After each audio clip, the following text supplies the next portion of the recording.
कुंज बिहारी जय राधा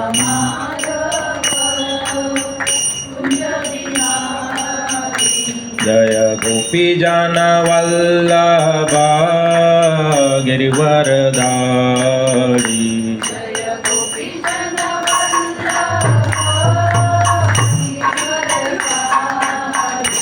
जय गोपी जन वल्लभा गिरिवरधारी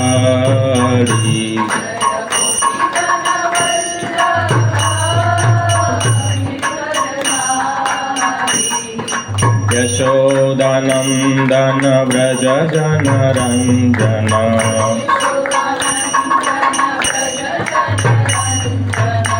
यशोदानंदन व्रज जन रंजन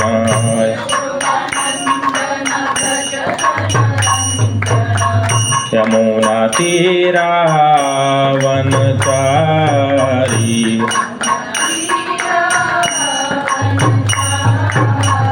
यमुना तीरावनचारी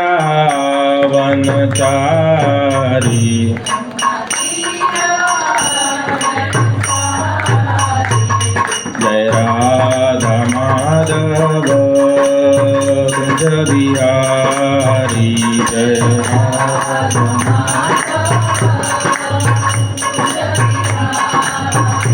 जय गोपी जन वल्लभा गिरिवरधारी जय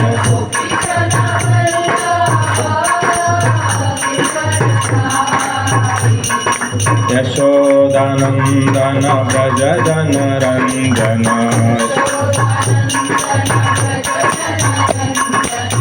यमुना तीरावनचारी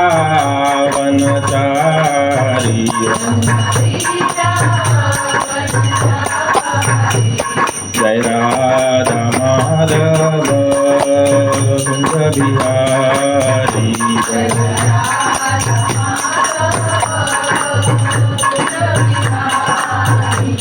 हरे कृष्ण कृष्ण कृष्ण हरे हरे हरे राम राम राम हरे हरे हरे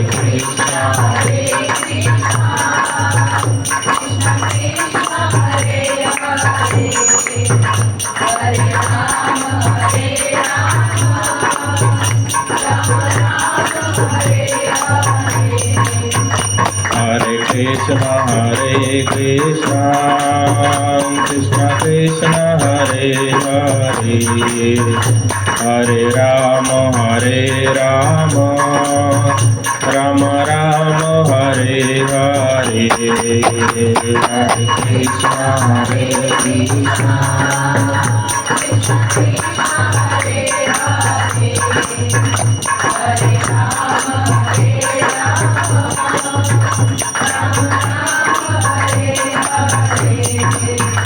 हरे कृष्ण हरे कृष्ण कृष्ण कृष्ण हरे हरे हरे राम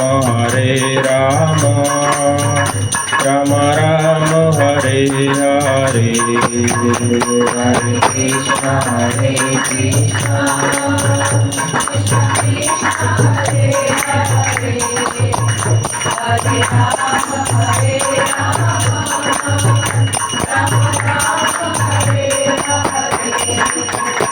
जय राधा माधव राधे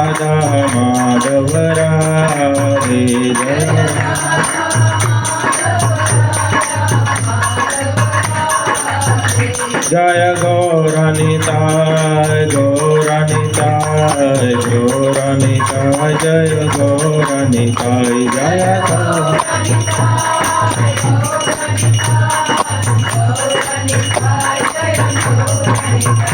जय जय प्रभुपाद जय जय प्रभुपाद जय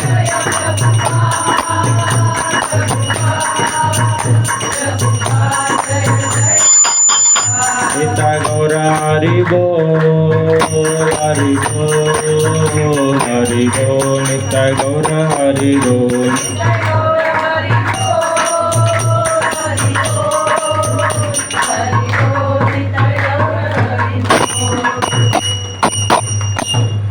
श्री श्री राधा माधव भगवान की जय, श्रील प्रभुपाद की जय।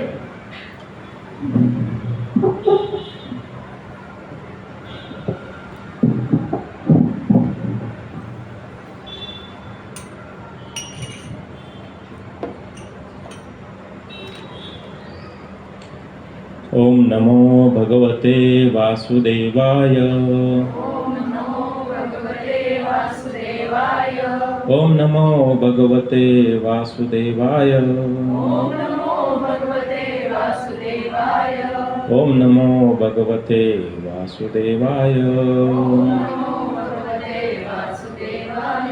नारायणं नमस्कृत्यं नारायणं नमस्कृत्यं नरं चैव नरोत्तमं नरं चैव नरोत्तमं देवीं सरस्वतीं व्यासं देवीं सरस्वतीं व्यासं ततो जयामुदीरयेत्। ततो जयामुदीरयेत्। नष्टप्रायेषु भद्रेषु नष्टप्रायेषु भद्रेषु नित्यं भागवत सेवया नित्यं भागवतसेवया भगवती उत्तमश्लोके भगवती उत्तमश्लोके भक्तिर्भवति नैष्ठकी।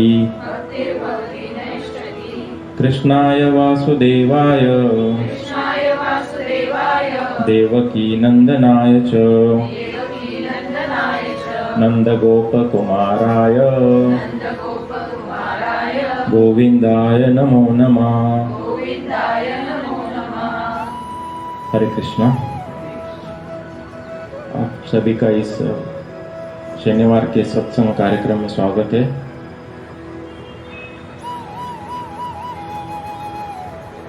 आज हम भगवद गीता अध्याय पहला श्लोक संख्या 14 इसके ऊपर चर्चा करेंगे।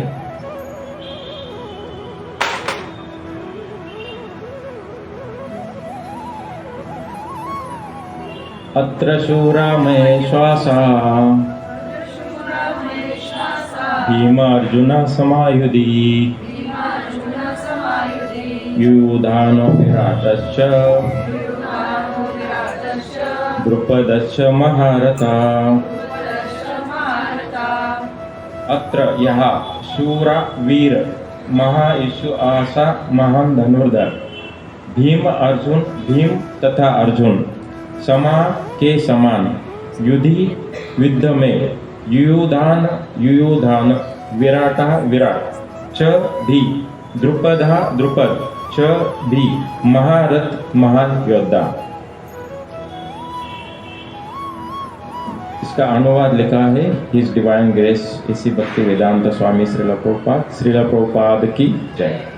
इस सेना में भीम तथा अर्जुन के समान युद्ध करने वाले अनेक वीर धनुर्धर है, यथा महारथी युयुधान विराट तथा द्रुपद। तात्पर्य लिखा है श्रील प्रभुपाद की जय। यद्यपि अच्छा मराठीमध्ये कोणतं द्रोणाचार्याच्या बलशाली आणि निपुण युद्धकलेसमोर धृष्टद्युम्न पाठीमागचा थोडा अडथळा नव्हता. तरी भय वाटण्यासारखे इतरही अनेक योद्धे होते. दुर्योधन त्यांचा उल्लेख विजयाच्या मार्गातील अत्यंत मोठे अडथळे म्हणून करतो, कारण त्यांच्यापैकी प्रत्येक जण भीम आणि अर्जुन यांच्या इतका शक्तिशाली होता. त्याला भीम आणि अर्जुन यांच्या शक्तीची पुरेपूर जाणीव होती आणि म्हणून त्याने इतरांची तुलना त्यांच्याशी केली. तात्पर्य यद्यपि युद्ध कला में द्रोणाचार्य की महान शक्ति के समक्ष धृष्टद्युम्न महत्वपूर्ण बाधक नहीं था, किंतु ऐसे अनेक योद्धा थे जिनसे भय था। दुर्योधन इन्हें विजय पथ में अत्यंत बाधक बताता था, क्योंकि इनमें से प्रत्येक योद्धा भीम तथा अर्जुन के समान दुर्जय था। उसे भीम तथा अर्जुन के बल का ज्ञान था, इसलिए वह अन्यों की तुलना इन दोनों से करता है। ओम अज्ञानतिमिरन्धस्य ज्ञानाञ्जनशलाकया चक्षुरुन्मीलितं येन तस्मै श्रीगुरुवे नमः। नमो विष्णुपादाय कृष्णपृष्ठाय भूतले श्रीमते भक्तिवेदांत स्वामी निति नामिने नमस्ते सरस्वती देवे गौरवाणी प्रचारिणे निर्विशेषा शून्यवादी पाश्चात्य देशतारिणे जय श्री कृष्णा चैतन्य प्रभु नित्यानंद श्री अद्वैत गदाधर श्रीवासादि गौर भक्तवृंद हरे कृष्णा कृष्णा कृष्णा हरे हरे हरे राम राम राम हरे हरे। हरे कृष्णा।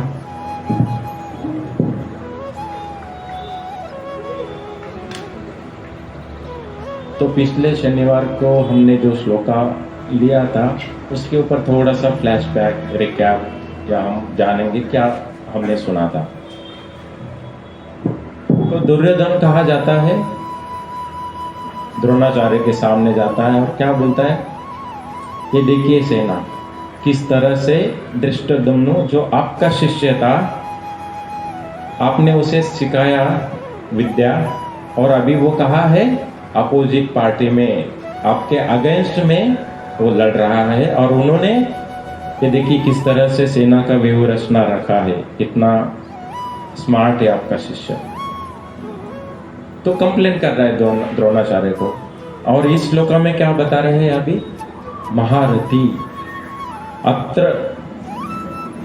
अत्र शूरा महेश्वसा भीम अर्जुन समान विधि। भीम और अर्जुन के समान और भी योद्धा है इस बैटलफील्ड में, कुरुक्षेत्र में। युयुधानो विराट द्रुपद ये महारथी है। ये 5 नाम लिया है उसने, भीम, अर्जुन, युयुधानो, विराट एंड द्रुपद। हमने पिछले कथा में देखा कि द्रुपद कौन था। द्रुपद हम इस बार भी थोड़ा सा रिकैप करेंगे।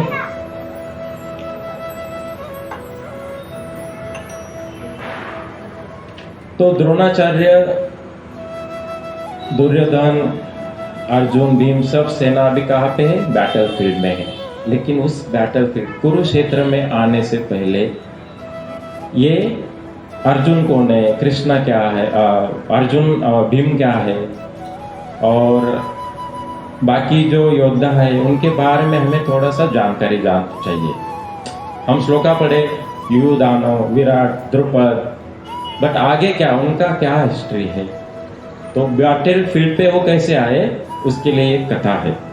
तो कथा हम आज शुरू करेंगे।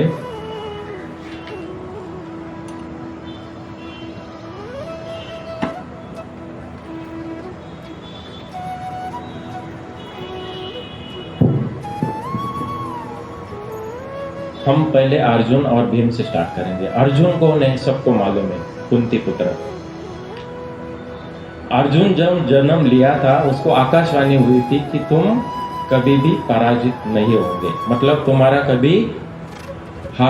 कभी हार नहीं होगी, हमेशा आप जीतोगे, ऐसे अर्जुन को वरदान मिला था। अर्जुन एक बहुत बड़ा शक्तिशाली एंड ग्रेट वॉरियर था। वो अपने 2 हाथों से बाण चला सकता है, दोनों हाथों से धनुष पकड़ के चला सकता है।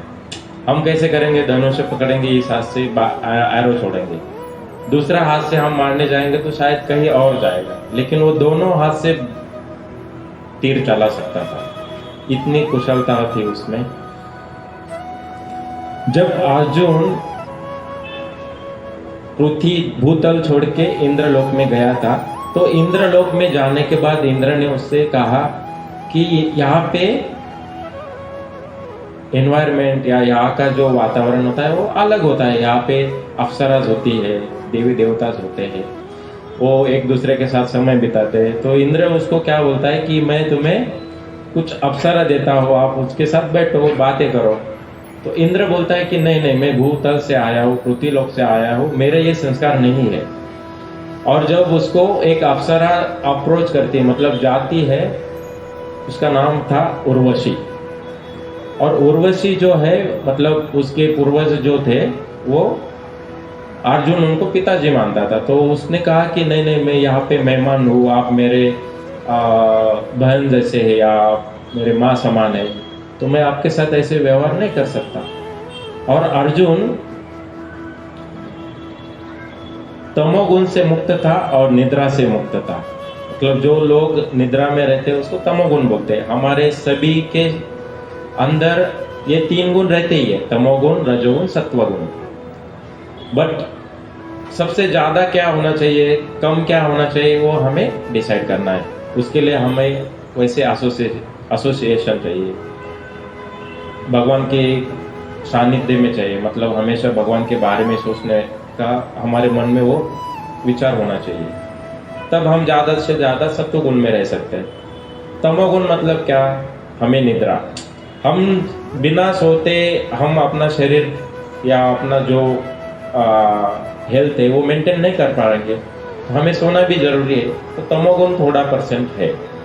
रजोगुण क्या है, हमें कुछ पैसा चाहिए जनरली हमारे मेंटेनेंस के लिए, लेकिन ऐसा नहीं होना चाहिए कि तमोगुण रजोगुण 98% है, 99% है और बाकी सत्वगुण 2% है। ऐसा नहीं होना चाहिए, उसके अपोजिट होना चाहिए। सत्वगुण सबसे ज्यादा होना चाहिए, तमोगुण रजोगुण वो दिखते भी नहीं इतना होना चाहिए। सबके अंदर होता है, बिना तमोगुण रजोगुण के कोई आदमी नहीं रह सकता।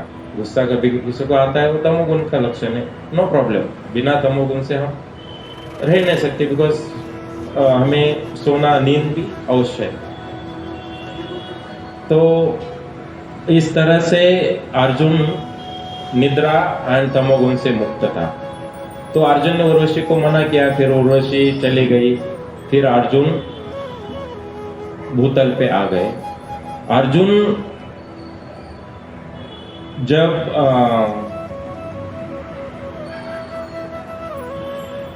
भूतल पे वापस आ गए तो उस समय वो एक विराट नाम के राज्य में अज्ञातवास में थे। अज्ञातवास यानी क्या, जनरली उनको वो हार गए थे सब कुछ, अपने बीवी को भी खो बैठे थे। जब वो डायस का जो खेल होता है ना, जिसमें ऐसे 8 मतलब क्यूब रहता है और डॉट डॉट रहते, वो डालते, फिर वो जो जीता उसको सब संपत्ति मिलेगा। तो युधिष्ठिर एंड पांडव सब लोग अपना राज्य खो बैठे, अपनी बीवी को दाव पे लगाए, वो भी खो बैठे। तो तब उनको क्या बोला, अभी आपको कुछ नहीं मिलेगा इस राज्य से, आपको अज्ञातवास में जाना है, वनवास में जाना है। तो वो गए 12 साल और 1 साल अज्ञातवास था। 1 साल अज्ञातवास यानी क्या, वहां जाने के बाद वो अगर राज्य के किसी व्यक्ति को दिखे तो वापस 12 साल वनवास जाना है। तो अर्जुन वहां पे थे और विराट राजा के उस राज्य में वो रुके थे। अर्जुन जब विराट ने कहा कि मेरी पुत्री है, उससे आप विवाह करो। जनरली जब हम लोग किसी राज्य में जाते हैं तो राज्य में जाने के बाद वहाँ पे कुछ लोगों को हम सिखाएंगे, हम एज ए सर्वेंट हो गए इन शॉर्ट, बिकॉज होस्ट कोई और है, हम सर्वेंट है या तो हम गेस्ट है। हम ऐसे गेस्ट बनकर किसी के घर में जाके ऐसा रिश्ता नहीं ले सकते। विराट ने क्या बोला कि मेरी पुत्री है, उससे आप विवाह करो। अर्जुन बोले नहीं, मैं आपकी पुत्री को मेरे शिष्य मानता हूँ, मेरे स्टूडेंट है वो, क्योंकि मैं इस राज्य में लोगों को सिखाता हूँ धनुर्धर विद्या, बाकी विद्या। आपकी पुत्री भी सीखे है तो मैं उससे विवाह नहीं कर सकता, वो मेरी स्टूडेंट है। तो फिर अर्जुन ने ये सोल्यूशन दिया कि मेरा जो बेटा है अभिमन्यु, उसके साथ उसका विवाह कर सकते हैं, मैं उसको एज ए बहू मानता हूँ। फिर वो विराट की जो पुत्री थी, मतलब उस पुत्री थी, उसका नाम था उत्तरा। और फिर अभिमन्यु और उत्तरा इनका विवाह होता है और उनका विवाह होने के बाद उनको जो बेटा होता है उसका नाम रहता है परीक्षित। और इस परीक्षित महाराज की वजह से हमें भागवतम सुनने को मिला है, बिकॉज वो बहुत बड़ा स्टोरी है। परीक्षित महाराज एंड सुखदेव गोस्वामी एक दूसरे के साथ बैठते 7 दिन, फिर वो भागवतम बोलते। इस तरह से हमें भागवतम हमें मिला है। ये हुआ थोड़ा सा अर्जुन के बारे में। भीम जो है वो पहले से ही 2000 हाथियों का बल लेके पैदा हुआ था, और कौरव में इतना उनके बारे में गुस्सा था या जलसी था, ईर्ष्या था कि भीम बहुत शक्तिशाली है। अगर हमें किसी भी तरह से अगर एक बैटल फील्ड से मतलब कुरुक्षेत्र में जो युद्ध हो रहा है उसको अगर हराना है तो पहले भीम को मारना होगा। तो कौरव ने क्या डिसाइड किया, भीम को कैसे मारे। तो एक दिन क्या किया दुर्योधन ने, उसके खाते जो खाना था उसमें विष मिलाया था, और वो विष जब वो मतलब भीम खा गया तो उसकी बॉडी में वो विष बढ़ गया, और फिर वो एक समय क्या हुआ, कोमा में चला गया, उसको समझ में नहीं आया कुछ। फिर कौरव ने क्या किया, उस शरीर को भीम को उठा के गंगा में फेंक दिया। तो जब गंगा में फेंक दिया तो जनरली जब आदमी चेतना में रहेगा तो हाथ पैर हिला के कुछ चिल्ला के अपने आप को सेव कर सकता है, बचा सकता है। बट यहाँ पे क्या हुआ, वो कोमा अवस्था में, उसको कुछ समझ में नहीं आ रहा था। तो गंगा में फेंकने के बाद वो नीचे जा रहा था, और गंगा और यमुना में ऐसे कहते हैं कि जितना डीप आप जाओगे और डीप जाओगे और डीप जाओगे तो आपको नागतल लोगों का साम्राज्य मिलेगा, जहां पे सिर्फ नाग रहते हैं, सर्प। तो भीम जब नीचे गया तो नीचे जाने के बाद एक सर्प ने उसको काटा। अभी उसके शरीर में ऑलरेडी एक विष है, पॉइजन। अभी ये दूसरा सर्प ने उसको काटा तो क्या हुआ, 2 विष मिल गए। मैथमेटिक्स में हम बोलते हैं ना, -1 तो 2 होता है, वो निगेटिव कैंसिल होता है। वैसे क्या हुआ, जो विष था भीम के अंदर वो कम होते जा गया। बाकी 2-4 सर्प और आने लगे, फिर उन्होंने भी काटा। तो जैसे वो जितना काटने लगे उतना क्या हुआ, उसका शरीर का जो विष है या पॉइजन जो बन गया था शरीर, वो कम होते गया। तो सर्प लोग आश्चर्य हो गए, ऐसे क्या हो रहा है। हम जितना उसको डांस मारते हैं या काटते हैं उतना उसका शरीर शक्तिशाली बन रहा है, उत्तेजित हो रहा है या तो जीवित हो रहा है इन शॉर्ट। तो फिर ये सर्प लोग क्या किए, उसको पकड़ के उनका जो लीडर है उसके पास लेके गए, उसका नाम था बासुकी। और ये जो बासुकी था, कुंती जो है मतलब भीम की जो माता है कुंती, उनके वंशज के पितामह थे वो, उनका संबंध था बासुकी के साथ। तो ये जो बासुकी सर्प है वो बोलता है कि कौन है ये, आप किसको पकड़ के लाए।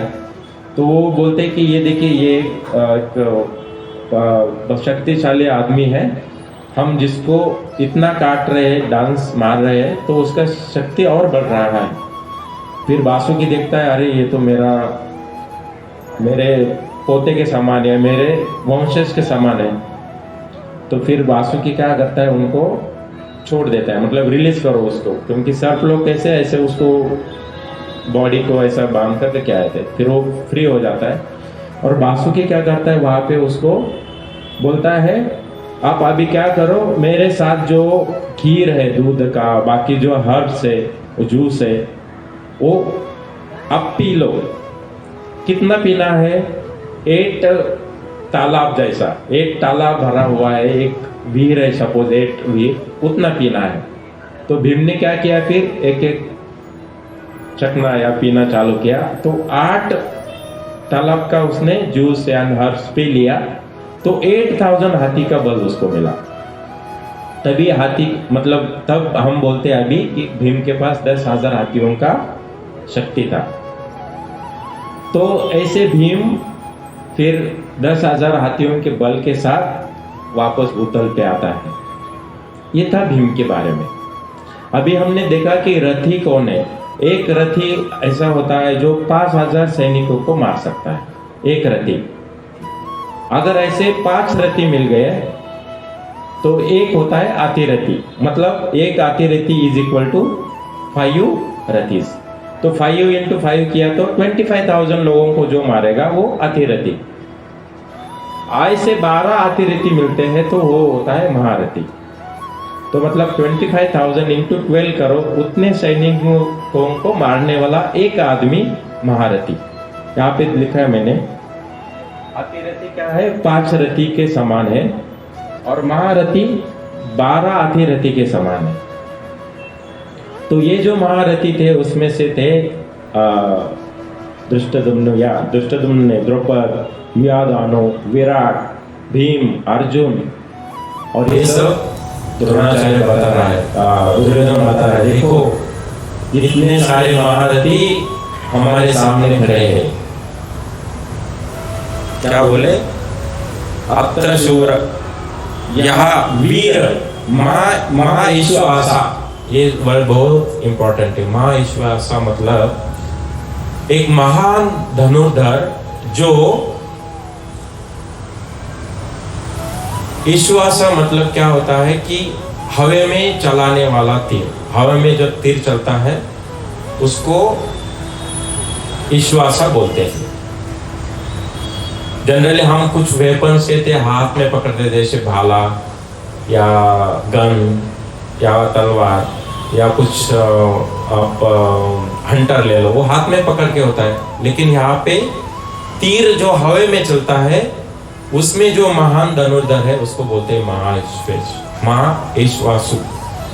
तो इस तरह से कौन कौन है उनके साथ? भीम अर्जुन समा युधि, भीम के समान, अर्जुन के समान और भी महान योद्धा है, महारथी है। ये बस इतना श्लोक का अर्थ है। अभी ये सब बैटल फील्ड कुरुक्षेत्र पे कैसे आए, इसकी एक बहुत अच्छी कथा है। होता यूं, जब अर्जुन अज्ञातवास में रहता है तो द्रौपदी एंड 5 पांडव अपने घर में बैठे रहते हैं, और कुछ कारण, बिकॉज वो अज्ञातवास में या तो वनवास में है, तो वो क्या करते हैं, उनको जनरली डेली रूटीन रहेगा, वो अपने घर से निकलते हैं 5 पांडव कुछ गेम खेलने या हंटिंग के लिए, कुछ लेके आने के लिए, वो घर से निकल जाते हैं। द्रौपदी घर पे अकेली रहती है। जब द्रौपदी घर पे अकेली रहती है तो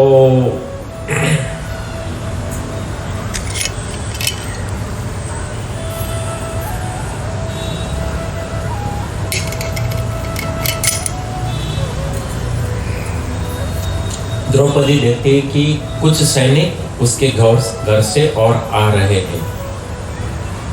तो जब उस कुछ सैनिक आते हैं तो उसके पहले क्या होता है कि सिंधु नाम का एक राज्य है। तो सिंधु नाम का राज्य में दुशाला नाम की एक क्वीन है, रानी है, और उसके जो पति है उनका नाम है जयद्रथ। ये जो जयद्रथ था, कौरवों के साथ हाथ मिलाया था उसने, मतलब वो जो भी डिसाइड करेगा कौरवों के साथ जाएगा। तो ये जो दुशाला नाम की रानी थी, वो अपने महल में अकेली थी और देख रही थी कि मेरे जो स्वामी है वो आए कि नहीं। तो जब उसके स्वामी आते हैं, मतलब दूर से दिखाई देता है उसको, तो वो नज़दीक आते हैं तो बोलते हैं कि स्वामी जी आप आ गए, धन्यवाद, मैं बहुत देर से आपकी राह देख रही थी। फिर ये जयद्रथ क्या करता है, उसकी जो वाइफ रहती है दुशाला, उसको बताती है कि आपके भाइयों ने बहुत अच्छा डिसीजन लिया आज।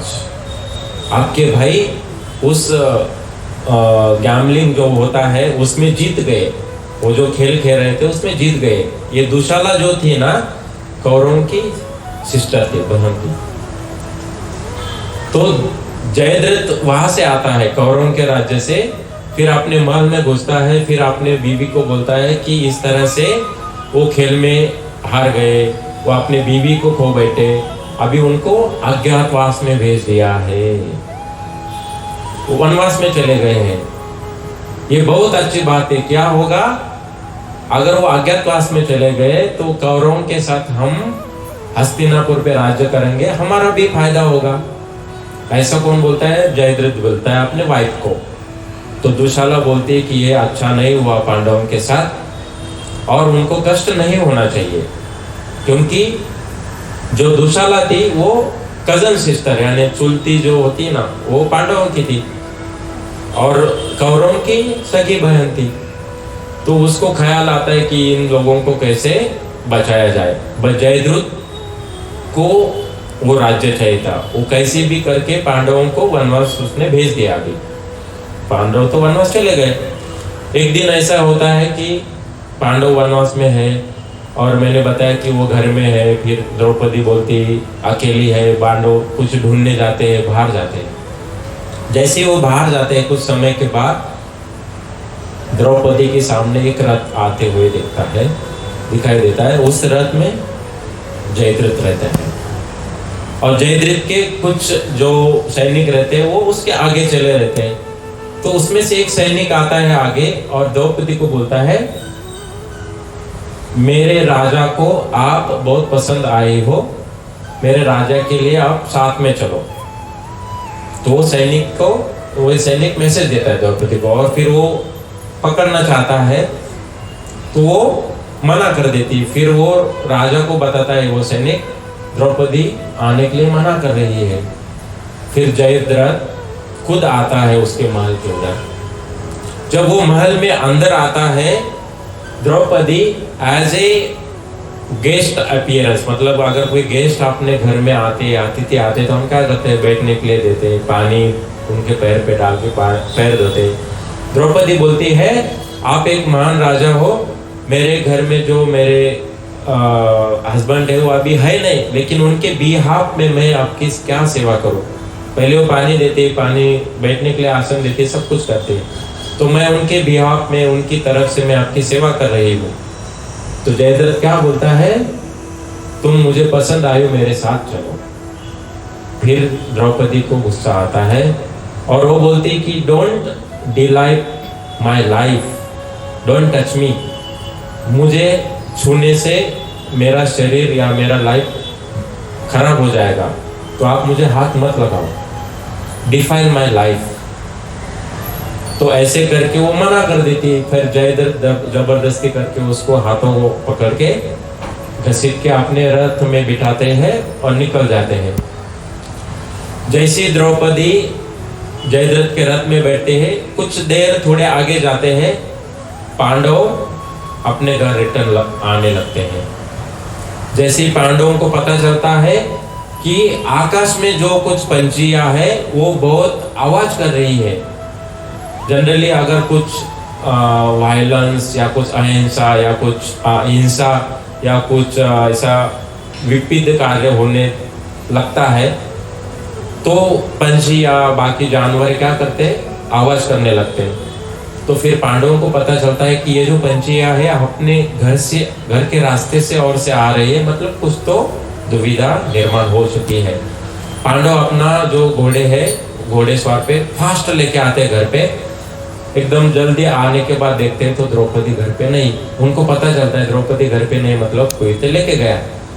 और वो क्या देखते हैं कि इस रास्ते से एक रथ ऑलरेडी गया है, घोड़ों का और रथ का निशान रहता है, उसके पीछे वो उसके पीछे चले जाते हैं जोर से। उनको दिखाई देता है एक रथ, और थोड़े जोर से जाने के बाद पता चलता है कि जयद्रथ उस रथ में है, द्रौपदी साथ में है। तो जयद्रथ क्या करता है, जनरली अगर 2-3 आदमी रहेंगे रथ पे तो स्पीड कम होगा। जयद्रथ क्या करता है, द्रौपदी को नीचे छोड़ देता है और अकेला रथ लेके भागने लगता है। तो जैसे वो बहुत भागता है, पांडव उसके पीछा करते हैं। पीछा करते करते एक समय पे ऐसा आता है कि जयद्रथ को ऐसे लगता है, क्योंकि वो एक वैली, मतलब एक ऐसा पर्वत पकड़ो, उसको क्रॉस करता है, और जयद्रथ को ऐसा लगता है कि अभी वो पीछे है नहीं, वो रिलैक्स हो जाता है क्योंकि पांडवों के हाथ में लगा नहीं। बट जैसे ही थोड़े समय में पांडव अपना रथ का स्पीड बढ़ाते हैं, तेजी से चलाते हैं, तो वो जयद्रथ को पकड़ लेते हैं। लेकिन वहां पे पकड़ने के बाद अर्जुन क्या बोलता है द्रौपदी को, तुम युधिष्ठिर के साथ घर जाओ, मैं और भीम जयद्रथ को देखते हैं। जब वो पकड़ते हैं, भीम सबसे पहले क्या करता है, उसके बालों को पकड़ता है और जमीन पे ऐसे उसको लपटता है, मतलब डालता है, तो वो गिर जाता है जोर से। और भीम क्या करता है, फिर उसके छाती पे पैर रखता है। तब अर्जुन बोलता है, हमें अपने भाई से एक ऑर्डर मिला है, एक आज्ञा मिली है, मतलब एक सूचना। क्या सूचना थी कि जयद्रथ को मारना नहीं, उसको पकड़ के लेके आना। तो फिर अर्जुन ये याद दिलाता है भीम को कि उसको मारो मत। फिर उसको क्या करते हैं ये लोग दोनों, बांध कर अपने रथ को रथ में डाल के घर लेके आते हैं। जैसे ही घर लेके आते हैं तो जयद्रथ ऐसा जमीन पे लेटा है और भीम उसको ऐसे घसीटता है। घसीटने से थोड़े घर के अंदर जाने से पहले, घर के अंदर नहीं, उस प्रांगण में जाने से पहले भीम क्या करता है, उसके सारे बाल निकाल देता है, टकला बना देता है और उसको बोलता है तुम कौरवों के साथ हमें सेवक बनाना चाहते हो, मतलब हम एज ए सर्वेंट, दास, लेकिन आज तुम सबके सामने बोलो कि मैं पांडवों का दास हूँ। ऑलरेडी तुम्हारा सर के बाल निकाल लिए मैंने, अभी तुम्हें ये दोनों बोलना है, एक तो तुम्हारा ही मैं दास बन के रहूंगा हमेशा, ऑलरेडी तुम्हारा हेड मैंने शेव किया है। तो ये दो चीजें करने के लिए बोलता है। फिर जयद्रथ थोड़ा डरा हुआ रहता है और कुछ करने से पहले द्रौपदी को दया आती है। क्या बोलती है वो ऑलरेडी दास बनने के लिए रेडी है, उसको मारना मत, उसको छोड़ दो एज इट इज। तो भीम बहुत सारे मतलब उसको 2-3 ऐसे सुनाता है शब्द और उसको छोड़ देता है। फिर जयद्रथ क्या करता है, उस घर से मतलब उस प्रांगण से भागता है। जब वो भागता है तो बहुत डरता है, डर के मारे वो 2-3 बार गिर भी जाता है, लेकिन वो सोचता है कि आई विल रिवेंज, मतलब मैं बदला लूंगा, मैं पांडवों को मारूंगा ही, ऐसे वो सोचता है उस समय, दौड़ते समय। तो जब वो दौड़ कर घर पे आता है और ये सब चीजें कौरवों को बताता है कि ऐसा ऐसा हुआ करके, तो कौरव बहुत गुस्से में बोलते हैं कि अभी हमें लड़ाई करनी है। जब ये बात कौरवों के तक पहुंचती है तो बीच में अर्जुन बहुत सारा, मतलब पांडव कम से कम 7-8 साल बीत जाते हैं उनके ऑलमोस्ट, और बाकी जो बचे हुए साल थे वो उसमें से अज्ञातवास, फिर जो विराट का मैंने बताया फास्ट टाइम, उसकी बेटी का वो बोलते हैं शादी करो, तो ये निकल जाता है। टोटल अज्ञातवास उनको खत्म होने को आता है। जब अज्ञातवास खत्म होता है तो पांडव लोग हस्तिनापुर रिटर्न आते हैं। तो जयद्रथ बोलता है कौरवों को अभी आपको उनको राज्य देना पड़ेगा, क्योंकि 12 साल वनवास और 1 साल अज्ञातवास अगर वो सही समय से करते हैं तो आपको उनको कुछ राज्य देना होता है, ऐसे दुर्योधन उस समय बोला था। तो ये जयद्रथ उसको बताता है कि आपको कुछ देना है, लेकिन दुर्योधन ऐसा नहीं करता। दुर्योधन क्या बोलता है, मैं मेरे जमीन की 1 इंच का हिस्सा भी उनको नहीं दूंगा, उनको आने दो। तो फिर ये सब लोग वापस आते हैं। फिर और डिस्कशन के बाद ये तय होता है कि कुरुक्षेत्र युद्ध भूमि में युद्ध होगा। और फिर ये सब कुछ बीच में समय निकल जाता है, लेकिन ये जो फाइनल लड़ाई होती है उसमें एक तरफ कौरव और दूसरी तरफ पांडव। और फिर बीच में जो हमने श्लोका पढ़ा कि दुर्योधन क्या करता है, द्रोणाचार्य के पास बताता है कि देखो महारथी इतने सारे आपके आगे इसमें खड़े हैं। उस समय अर्जुन ने प्रतिज्ञा लिया था कि मैं जयद्रथ को मारूंगा। और इस तरह से बैटल कुरुक्षेत्र में आपने देखा, अगर कौरवों का सेना 12 मील लंबी लाइन थी, मतलब ऐसे सेना फैला हुआ था। 12 मील यानी कितना होता है पता नहीं, 1 मील आई थिंक 1.5 या 2.3 किलोमीटर रहता है। उतना दूरी तक वो सेना खड़ी है, उसके बीच में जयद्रथ को रखा है और बाकी सेना अर्जुन और बाकी सब इस साइड में खड़े हैं। तो अर्जुन प्रतिज्ञा लेता है मैं इसको मारूंगा। बहुत सारा बीच में द्रोणाचार्य भी बोलता है कि इतने सारे महारथी खड़े, भीष्म पितामह है, दुर्योधन है, द्रोणाचार्य है। दुर्योधन को एक्चुअली जब जन्म हुआ था उसका नाम सुयोधन था, सुयोधन।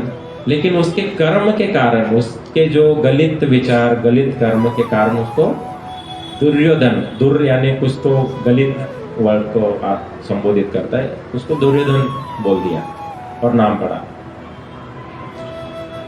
एक समय ऐसा होता है कि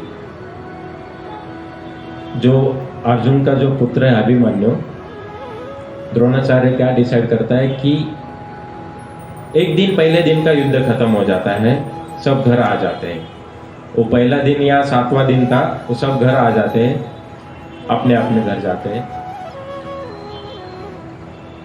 दुर्योधन बोलता है द्रोणाचार्य को कि तुम्हारे सामने अर्जुन है, धृष्टद्युम्न है, वो तुम्हारे शिष्य है और तुम पार्शलिटी कर रहे हो, उनको नहीं मार रहे हो आप। ऐसे दुर्योधन बोलता है द्रोणाचार्य को।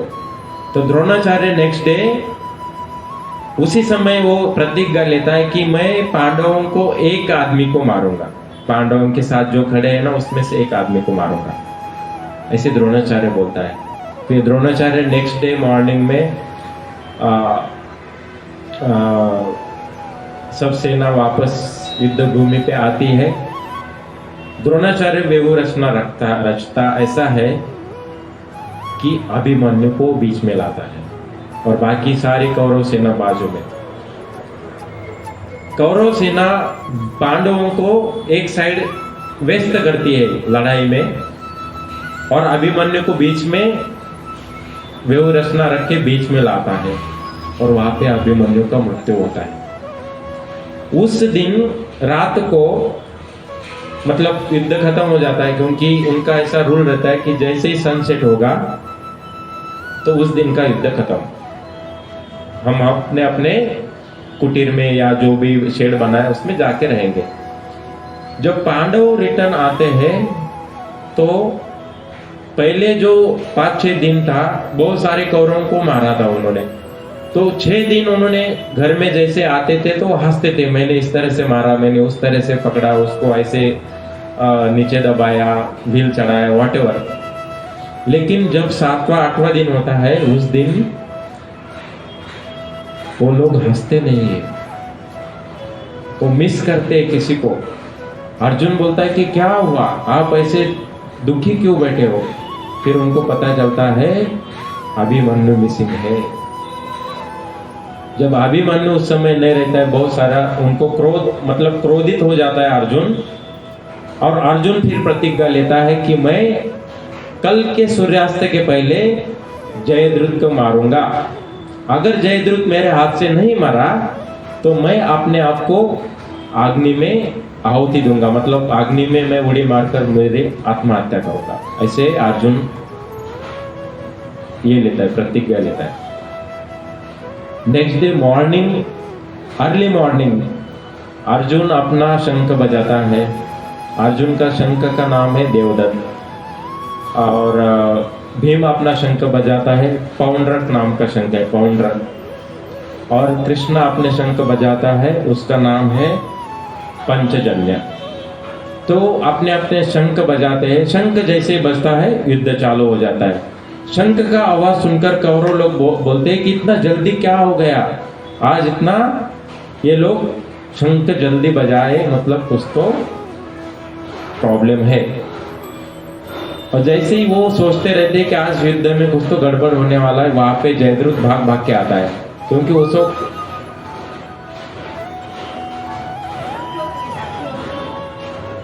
उसको पता चलता है, जयद्रथ को पता चलता है, उसको खबर मिलती है कि अर्जुन ने प्रतिज्ञा लिया आज मेरा वध होगा।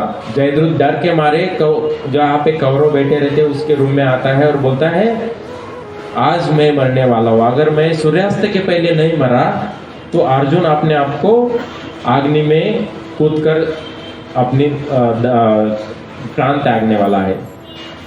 तो कौरव लोग सब सोचते हैं और बोलते हैं जयद्रथ को तुम डरो मत, सूर्यास्त के बाद ही, मतलब सूर्यास्त होने तक हम आपकी रक्षा करेंगे, आप चिंता मत करो।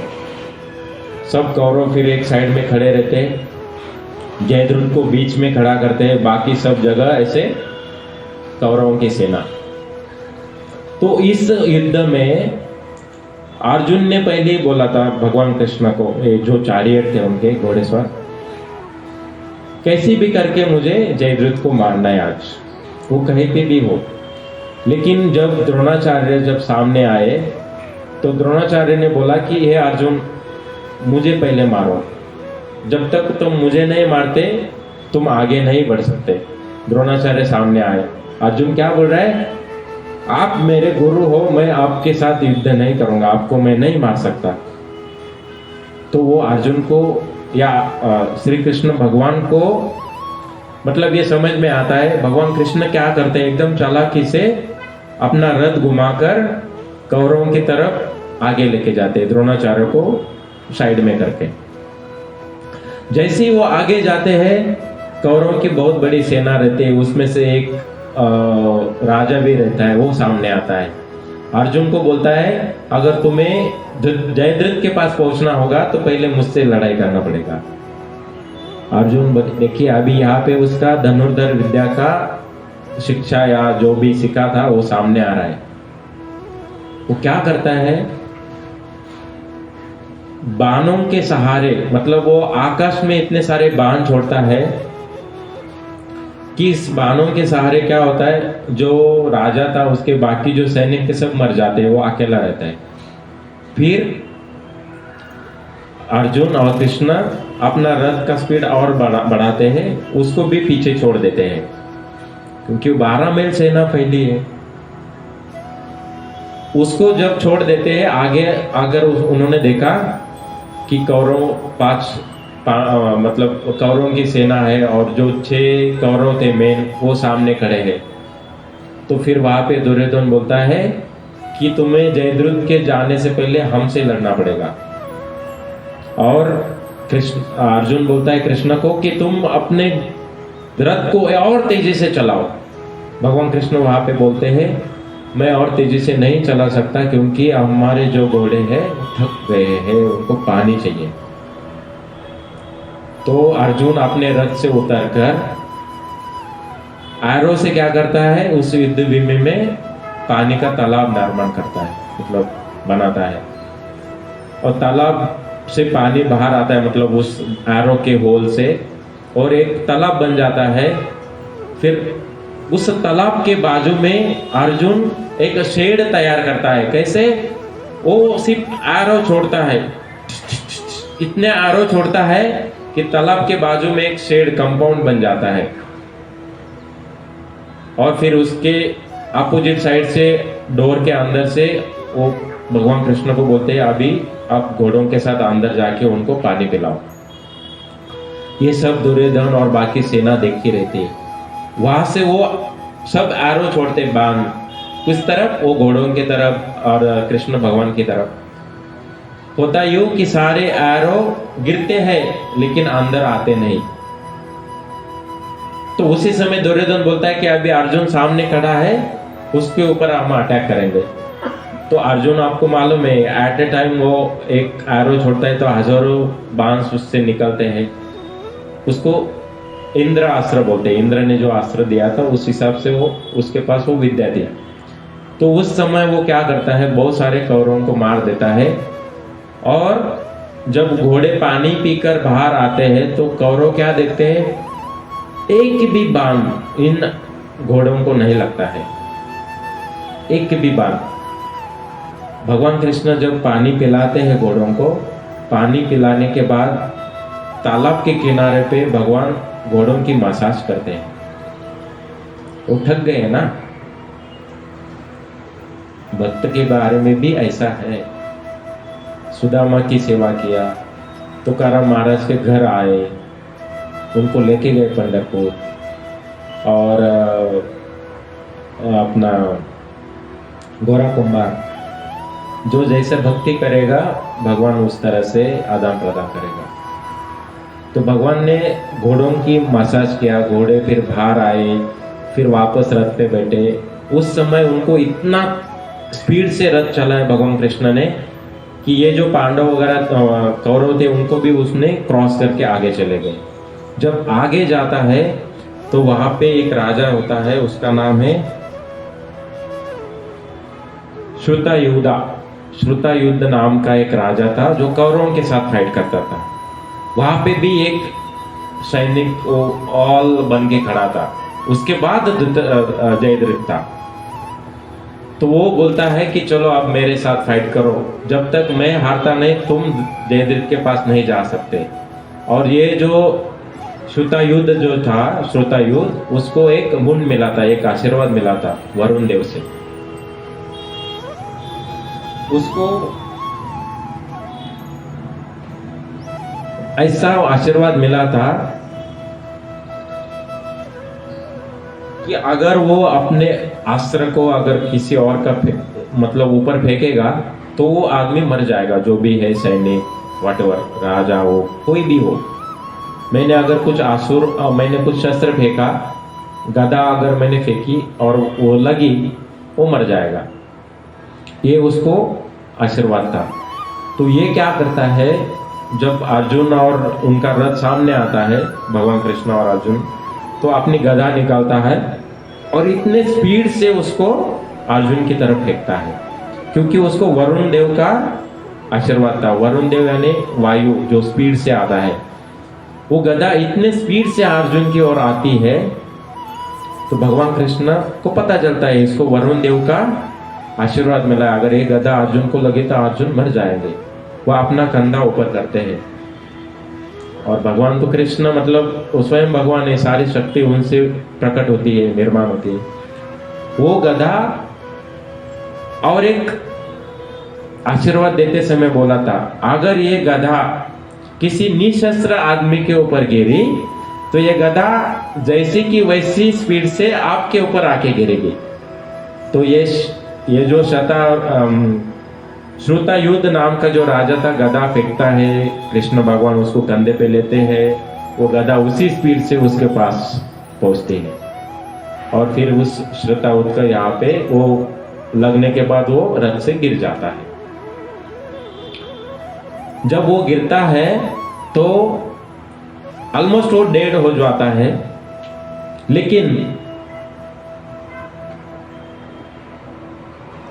उसको मारने के लिए फिर इंद्र क्या करते हैं, अर्जुन क्या करते हैं, इंद्र ने जो अस्त्र दिया था उसको निकालते हैं और उसको निकालने के बाद उसके ऊपर ऐसा एक कवर निर्माण करते हैं और फिर भगवान अर्जुन वो श्रुतायुध को मारने के बाद मतलब आगे चले जाते हैं, उसको भी पीछे छोड़ दिया।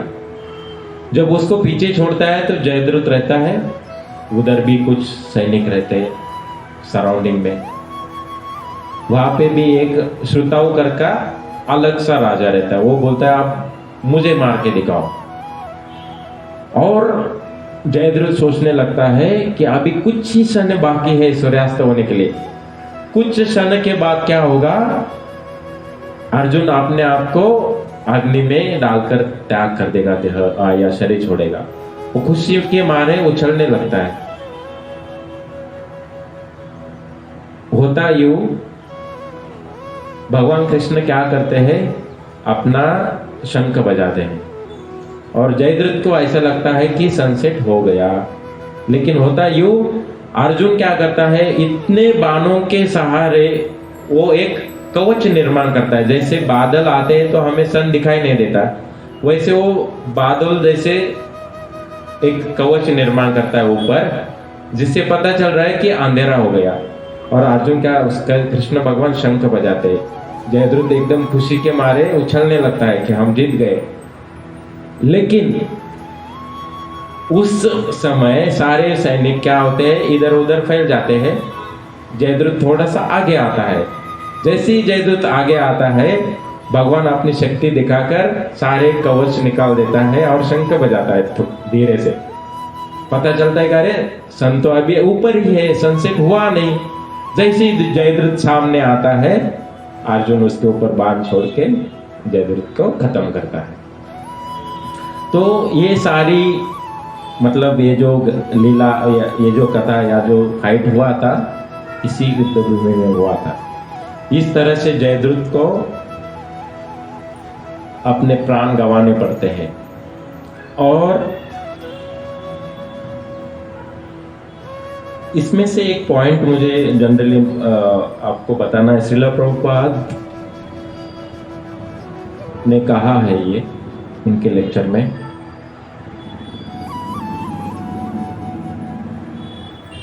आप सबको मालूम है श्रील प्रभुपाद जो कि हमारे इस्कॉन के फाउंडर आचार्य है, उनके एज के 69 एज के होने के बाद वो यूएस में चले गए थे। उन्होंने इस्कॉन की संस्था स्थापना की। इस्कॉन की संस्था से उन्होंने अपने 10,000 के ज़्यादा लोगों को शिष्य बनाया, 108 मंदिर स्थापित किए, 14 बार भ्रमण किया इंडिया से बाहर देशों में। 70 साल होने के बाद कोई आदमी कुकिंग करके डेली टेम्पल में 100 लोगों को प्रसाद बना के खिलाते थे। जो लोग कीर्तन में भाग लेते थे वो नशा में थे, नशे में, वहां पे वो डांस करते थे। किसके ऊपर? वो जो हरे कृष्णा महामंत्र जो बजता था तो उसके ऊपर वो डांस करते थे। उनको कुछ मालूम नहीं ये मंत्र क्या है, प्रभुपाद जी क्या बोल रहे हैं कुछ समझ में नहीं आता था। लेकिन जो हरे कृष्णा महामंत्र की जो साउंड वाइब्रेशन है, जो एनर्जी है, जो कंपित एनर्जी, उसको हिंदी में पता नहीं, लेकिन ऐसे कंपन आते हैं ना। जनरली हम कई अपने देखा होगा ढोल या मृदंग जब बजाते हैं तो साइड में ऐसे उसका वाइब्रेशंस आता है, घर में भी आपने एहसास किया होगा। तो वो वाइब्रेशन एनर्जी के सहारे उनकी चेतना शुद्ध होने लगी थी। उनको ऐसे नहीं कि आज सुना और कल से वो भक्त बन गए, टाइम लगा, 2 महीना 6 महीना। इस श्रील प्रभुपाद की कला यानी हरे कृष्ण महामंत्र की पावर से उन्होंने हिपीज को हैप्पी बनाया, प्रसाद खिला के लोगों को मनुष्य बनाया। हम बोलते हैं हम मनुष्य है, मनुष्य है कैसे बोलेंगे हम लोग? अगर हम लोग और जानवरों में हम सेम बिहेव करते हैं, सेम वो भी खाना खाते हैं, सोते हैं, बच्चे पैदा करते हैं, बीमारी उनको भी होती है, वो भी रास्ते पे सोते हैं, हम भी सोते हैं।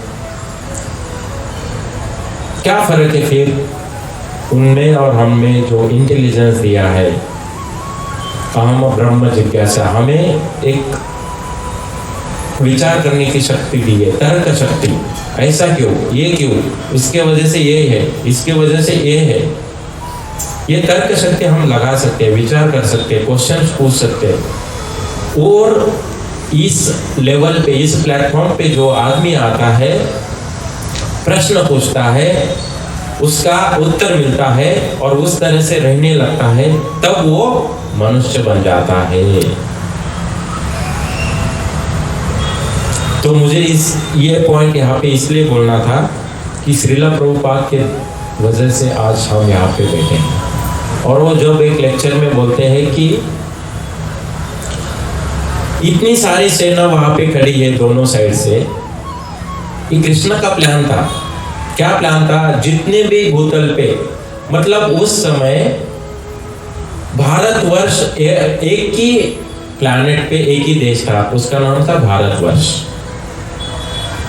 और कोई कंट्री नहीं था, यूएस, अमेरिका, यूरोप, बाकी जो अफ्रीका, कुछ नहीं था, सिर्फ भारतवर्ष। कृष्ण का प्लान ये था कि भारतवर्ष में जितने भी डिमोनिक राक्षसी प्रवृत्ति के लोग हैं उनको इस बैटलफील्ड पे लाना है, और जो भगवान के सामने है वो भगवान के संबंध में है। हम ऑफिस में जाते हैं, पैसा कमाते हैं, घर पे लाते हैं, अगर वो पैसा हम भगवान की सेवा में लगाएंगे तो वो ऑफिस का काम कृष्ण के संबंध में जुड़ गया। निर्बंध कृष्ण संबंध, कृष्ण के लिए पैसे का यूज किया। कृष्ण के लिए मैंने आज फूल का माला बनाया, फ्लावर जाके मार्केट से लाया, पैसा दिया, उससे माला बनाया, भगवान कृष्ण को चढ़ाया। ये एक संबंध स्थापित हुआ। वैसे बैटल फील्ड पे, कुरुक्षेत्र पे जितने भी लोग थे, उनका एक कृष्ण के साथ संबंध बन गया था, एक फाइट करने का संबंध। और भगवान कृष्ण को देखने के बाद कोई भी आदमी इस भूतल पे वापस नहीं आता है, वो भगवान के धाम में स्थित हो जाता है। आप बोलेंगे कि रावण हमसे बढ़कर बेहतर था क्या? यस, वो श्री रामचंद्र प्रभु जी के हाथ से मरा है, इसलिए वो बढ़तर है हमारे से। जितने भी राक्षस मर गए, भगवान कृष्ण ने बाल लीला में पुतना को मारा, अरे भगवान के हाथों से मर गए, इतना भी भाग्य है उनका। हमारा है क्या उतना? बट हमें एक प्लेटफॉर्म दिया है, एक क्या बोलते हैं प्लेटफॉर्म का हिंदी में, एक स्टेज खड़ा करके दिया है। किसने? श्रील प्रभुपाद जी ने। हमें सिर्फ वहाँ पे आना है। ये स्टेज क्या है, ये प्लेटफॉर्म क्या है? इस्कॉन एक संस्था है। हरे कृष्णा महामंत्र का जप करो, 4 नियमों का पालन करो, भगवान की सेवा में अपने इंद्रियों को लगाओ, अपने आप शुद्ध बनते जाओगे। ये संबंध हमें कृष्ण के साथ बनाना है। ये अगर हम करेंगे तो हम रावण से भी बढ़कर बन जा सकते हैं। हर एक के अंदर अभी भी रावण है, और वो रावण कौन है? जो इधर लिखा है मैंने, अनाथास, हमारे अंदर के निर्गुण, काम, क्रोध, लोभ, मोह, मद, मत्सर। तो मुझे ये आपके ये कहना था, श्रील प्रभुपाद जी बोलते हैं कि बैटल फील्ड पे जितने भी सैनिक थे, वो फाइट करने के लिए आए थे, वो कृष्ण के साथ संबंध जुड़ा था, उन सभी को मुक्ति मिली। ऐसा नहीं कि बैटल फील्ड पे इतने सारे सैनिक आ गए फिर उनका क्या हुआ।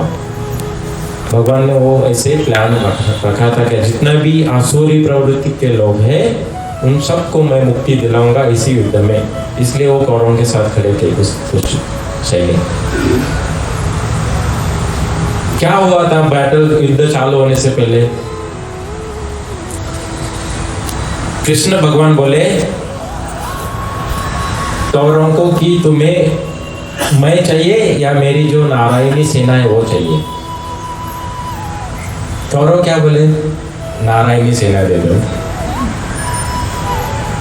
ये कौरवों का दिमाग है, जो आध्यात्मिक लेवल से विचार नहीं करता है।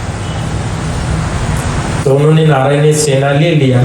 नारायणी सेना का जो प्रमुख था वो था इसमें जो थर्ड पर्सनालिटी है ना, दुर्योधन,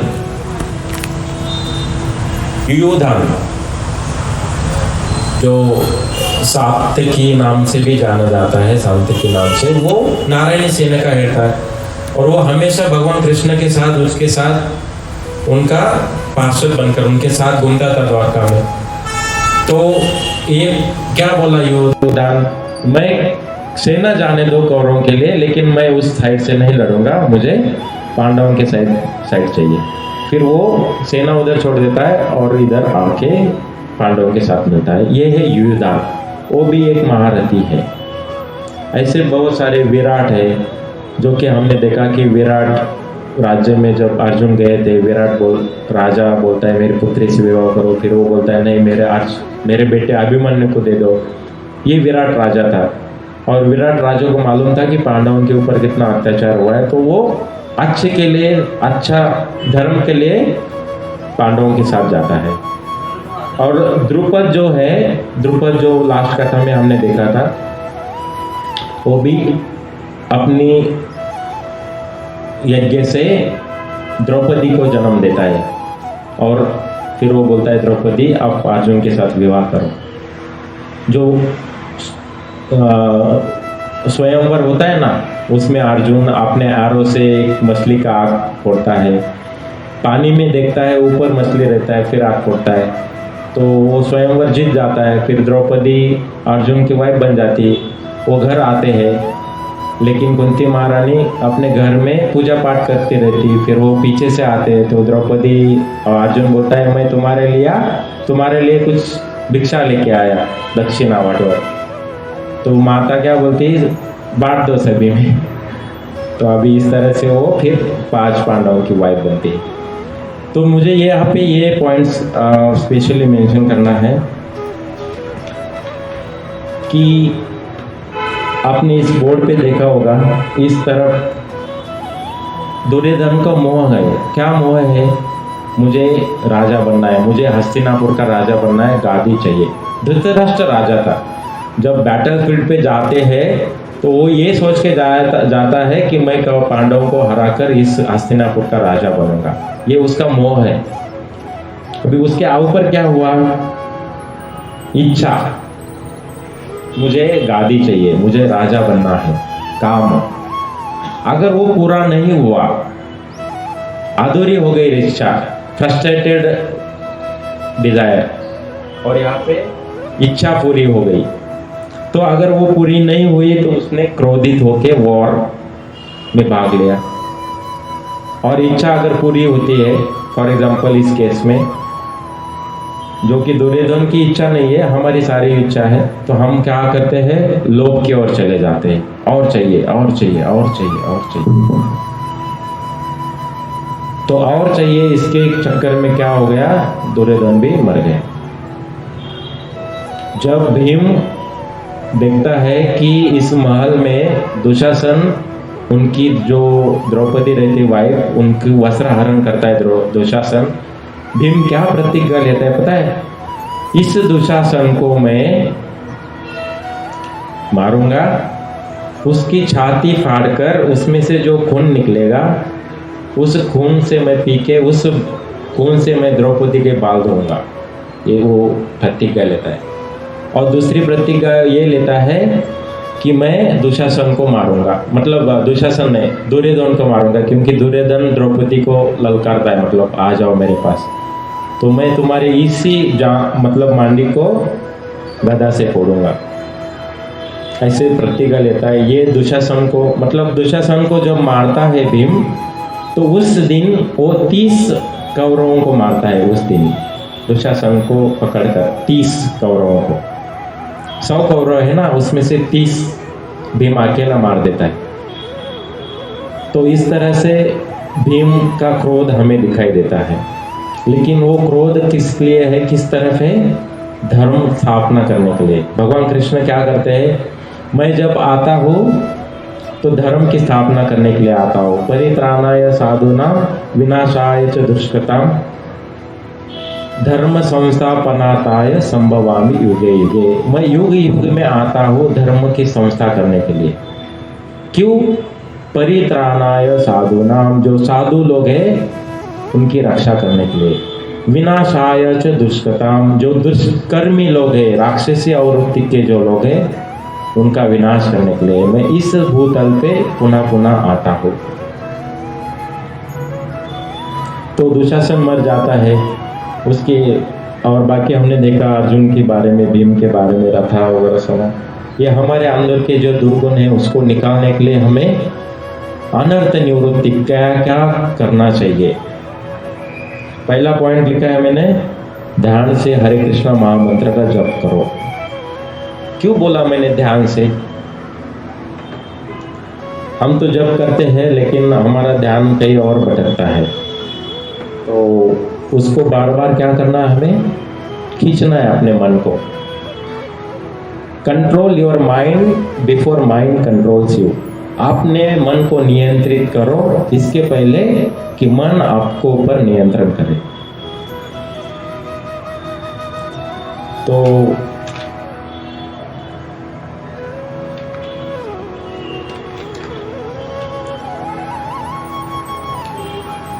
जैसे मैंने कहा कि युद्ध भूमि पे भगवान बोलते कि मैं चाहूँ या मेरी सेना चाहिए। मूर्ख लोग क्या बोल रहे हैं? आपकी सेना दे दो। बराबर। जब राजा चलता है तो राजे के साथ उसके घोड़े, हाथी, सैनिक, बहुत सारे पैदे साथ में चलते हैं। बराबर। मूर्ख लोग क्या सोच रहे हैं? ये तो राजा है, चलेगा, इतना सारा सैनिक मिल रहा है ना, सैनिक को ले लो। अरे बुद्धू मतलब गया गुजरा दिमाग वाला, अगर एक राजा को आपने लिया तो राजा के साथ तो प्रजा भी आती है, सैन्य भी आता है। इतना भी दिमाग नहीं कौरवों को। अगर वो बोलते कि कृष्ण भगवान तुम आ जाओ, तो कृष्ण के साथ जितनी भी सेना थी वो उनकी हो गई ना। जैसे एक राजा को हम देखते हैं, सारे सेना उसके साथ है, राजा को कंट्रोल में लिया, राजा को मांग लिया तो सेना भी आ जाएगी। तो कौरव यहाँ पे फंसते हैं, क्या बोलते हैं? सेना दे दो। ये हमारे बारे में भी होता है। क्या? सेकंड पॉइंट देखो, सब कुछ कृष्ण का है, सब कुछ कृष्ण का है। और सब कुछ मतलब जो भी कार्य करोगे कृष्ण भगवान के लिए करो। ऐसा मैं क्यों कह रहा हूं? जब सूर्य सनसेट सनराइज होता है, बराबर, बादल आ जाते हैं। बादल कहाँ से आते हैं? जब समुद्र का पानी सन के हीट के वजह से, टेम्परेचर के वजह से इवापोरेट होता है, ऊपर जाता है उसका हवा, मतलब बाष्पीभवन, बादल बनता है सन की हीट की वजह से। सन को कौन कंट्रोल कर रहा है? सूर्यदेव। या सूर्यदेव को किससे शक्ति मिली? भगवान कृष्ण से। हम जो भी देखो आप दुनिया में, ऐसा एक भी चीज नहीं। साइंटिस्ट को कुछ साल पहले चैलेंज किया था। एक साइंटिस्ट को बताया कि आप एक काम करो, मुझे एक जीवित पुतला बना के दिखाओ। तो उसने बोला ठीक है मैं करता हूँ वैसे।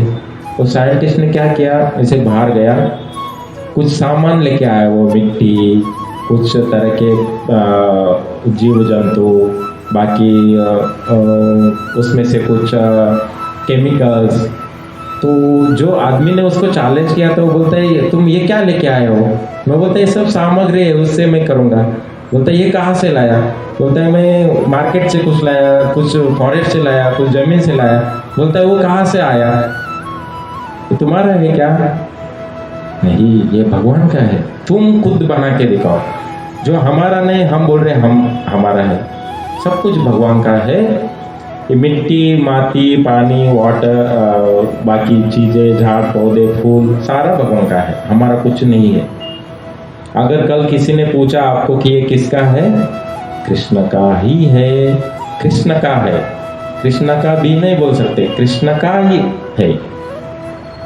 हालांकि हम लोग एक निमित्त मात्र है, एक इंस्ट्रूमेंट है जो हमें संभालने के लिए दिया। ये घर भी कृष्ण का है, लेकिन हम क्या किया, उसमें रहकर भगवान की मूर्ति की पूजा कर रहे हैं। तो ये भगवान का घर है, मैं सिर्फ निमित्त हूँ, इस घर में रह रहा हूँ। हमें भगवान को थैंक यू करना चाहिए। ये हुआ दूसरा पॉइंट। तीसरा क्या है? कृष्ण मांगो। जैसे मैंने कहा ना, युद्ध भूमि में क्या बोल रहे? सैन्य दे दो। अरे सैन्य मत दे दो ना, कृष्ण मांगो ना। कृष्ण आ गए तो सब कुछ आ गए, बराबर ना कि कृष्ण से मांगो। कृष्ण मांगो या कृष्ण से मांगो। क्या मांगेगी कृष्ण से? हाँ, मुझे आशीर्वाद दे दो, एग्जाम में अच्छे मार्क्स आने चाहिए, मुझे मेरे अच्छी शादी होनी चाहिए, मुझे अच्छा बेटा चाहिए, हम मुझे पैसा आना चाहिए। ये सब मांगते हैं हम लोग। छोड़ दो, बोलो भगवान आप ही चाहिए मुझे, और कुछ नहीं चाहिए। ठीक है? और इंद्रियों को कृष्ण के सेवा में लगाओ। ये सबसे बढ़िया पॉइंट है। और ये पॉइंट आप कौन से भी कथा में, लेक्चर में जाओ, ये पॉइंट हमेशा आता है। हम जनरली बोलते हैं कि हम भगवान को सेवा में कैसे लगाए। एकदम सिंपल है। अपने इंद्रियों को, अपनी आंखों से भगवान का श्रृंगार कर स्तुति करो। एक इंद्रिय हो गया, आंख एक इंद्रिय है जिससे हमें ज्ञान मिल रहा है। अपने आंखों से भगवान का सुंदरता का वर्णन करो। दूसरा क्या है? कान। कान से क्या करो? भगवान की कथा सुनो, भगवान के भजन सुनो, भगवान के बारे में इस साधु लोगों से बातें सुनो। कान हो गया। मुख, सिर्फ प्रसाद खाओ। इस तरह से आप अपने इंद्रियों को कंट्रोल में कर सकते हो। हम जनरली बोलते हैं ना, हम इस इंद्रियों को कैसे कंट्रोल में करेंगे? इस तरह से अगर हमने बोला कि मुझे सिर्फ प्रसाद खाना है, तो हम अगर दुनिया में कहीं भी जाए तो प्रसाद ढूंढो, मिलेगा तो खा लो, नहीं मिल रहा है तो खुद बनाओ खा लो, क्या फर्क पड़ता है।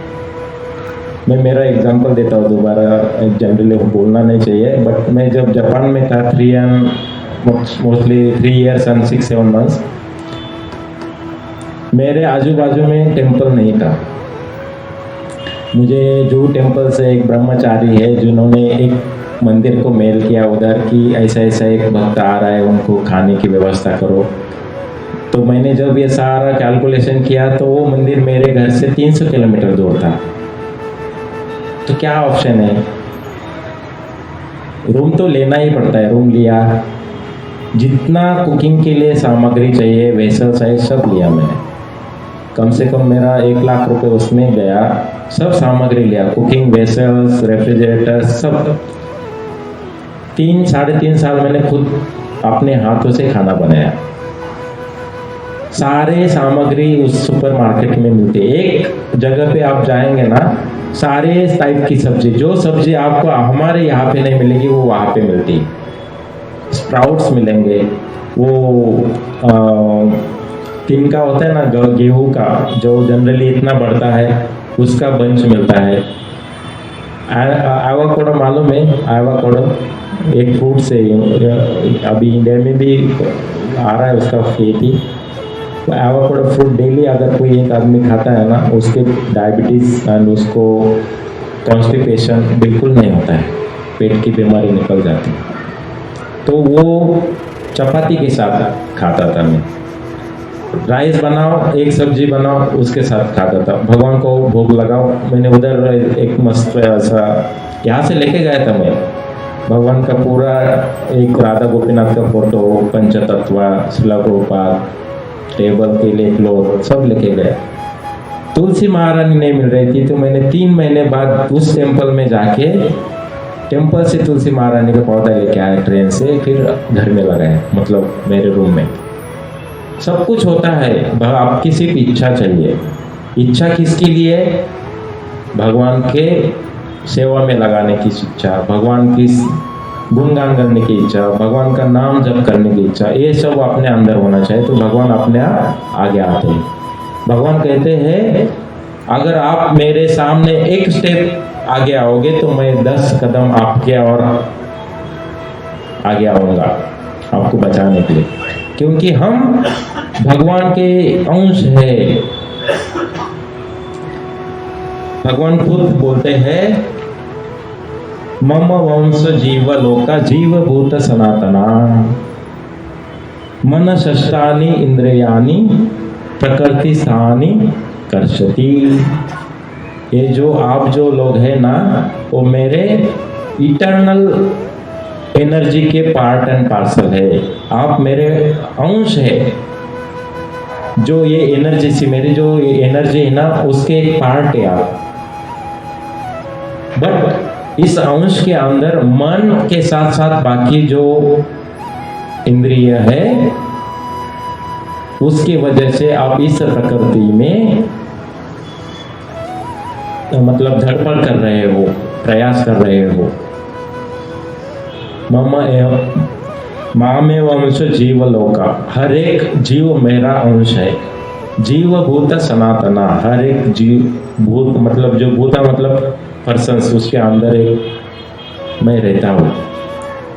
लेकिन साथ ही में मन है, बाकी 6 इंद्रिय है, उसके प्रभाव से आप इस प्रकृति में धड़पड़ कर रहे हो। इस इंद्रियों को मेरे साथ जुड़ो, मेरी सेवा करने में लगाओ, तो आपको कुछ दुविधा नहीं आएगी, कुछ बाधा नहीं आएगा, कुछ पाप नहीं लगेगा। इतना सिंपल है। तो मुझे सिर्फ इतना ही कहना था। 4th पॉइंट और 5th पॉइंट जो है 4 नियमों का पालन करो। मैंने वहाँ पे एस्टेरिक डाला है, स्टार, टर्म्स एंड कंडीशंस। तो सारे लोगों को शायद अभी पॉसिबल नहीं है, चलेगा, बट धीरे धीरे 4 नियमों का पालन करना है हमें। 4 नियम कौन से हैं, कोई बता सकता है? फिर हम अपने वाणी को विराम देंगे।